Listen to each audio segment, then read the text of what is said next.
Le projet de stade 2024 d'Ibrahim Traoré fait exactement cela et il fait sensation à travers le continent.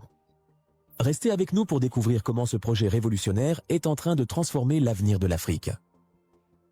Au Burkina Faso, un projet novateur est en cours et promet de redéfinir l'avenir du pays. Le président Ibrahim Traoré concrétise une vision audacieuse avec la construction d'un stade ultramoderne qui va bien au-delà du simple sport.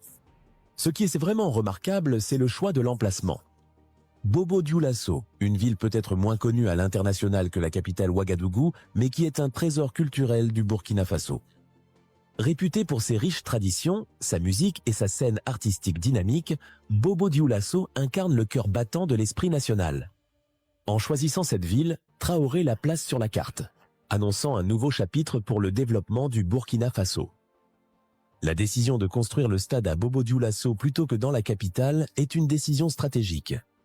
Bien que Ouagadougou puisse sembler être le choix évident pour un projet d'une telle envergure, Bobo Dioulasso offre quelque chose de plus. C'est un centre économique et culturel clé, avec de solides liens avec des pays voisins comme la Côte d'Ivoire et le Mali. Le choix de Traoré ne concerne pas uniquement le sport. Il s'agit de promouvoir un développement équilibré à travers tout le pays. En concentrant les ressources sur Bobo Dioulasso, Traoré crée une opportunité pour toute la région de se développer, contribuant ainsi à faire en sorte que les bénéfices de ce projet soient ressentis dans l'ensemble du Burkina Faso.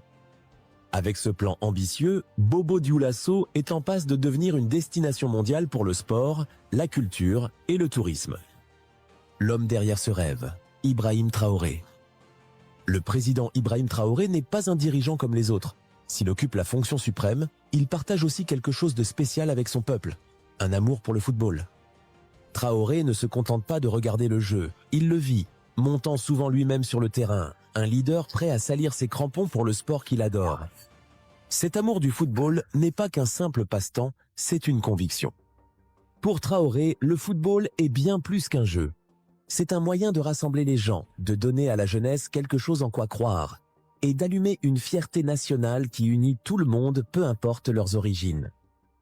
Il l'a démontré dans ses politiques, non seulement avec le stade, mais aussi dans les domaines de la santé, de l'agriculture et de l'éducation.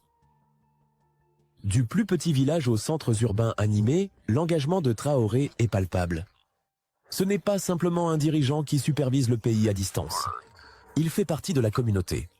On le connaît pour ses visites dans les marchés locaux, ses promenades dans les villages et ses échanges avec les agriculteurs, les enseignants et les élèves, écoutant leurs histoires directement. Ce projet de stade n'est qu'une autre extension de son approche concrète.